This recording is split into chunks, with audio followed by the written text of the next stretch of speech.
Satoru Gojo n'est pas le personnage le plus fort de Jujutsu Kaisen. Mais avant de t'expliquer pourquoi, abonne-toi, on sort des vidéos tous les jours. Il existe dans le monde de Jujutsu Kaisen un personnage beaucoup plus fort que Satoru Gojo. Je dirais même plus fort que n'importe qui dans le verse. C'est Takaba Fumihiko. Et son pouvoir est le plus puissant de tout Jujutsu Kaisen. Son pouvoir s'appelle Comedian et il fonctionne ainsi. Tout ce que Takaba trouve sincèrement drôle devient réalité. Les gars, c'est une dinguerie. Je répète vraiment, tout ce que Takaba trouve sincèrement drôle devient une réalité. Pas ce que nous trouvons drôle, pas ce qu'il veut, mais ce que son esprit juge comique sur le moment. Là où son pouvoir est terrible, c'est qu'il permet une altération directe de la réalité. Et il peut provoquer des blessures absurdes, des situations impossibles, contraires même aux lois de la physique, des explosions remplacées par des gags, des attaques annulées parce qu'elles deviennent pas drôles, des morts transformées en sketch.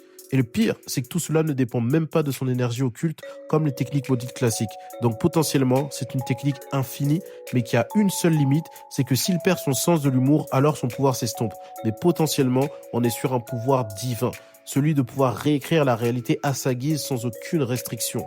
Voilà pourquoi l'auteur ne lui a jamais fait combattre Sukuna Prime, parce que sinon l'histoire elle aurait été pliée en un chapitre. Mais retenez bien, le vrai GOAT de tout Jujutsu Kaisen, celui qui va nous choquer cette saison, c'est Takaba Fumihiko, les gars.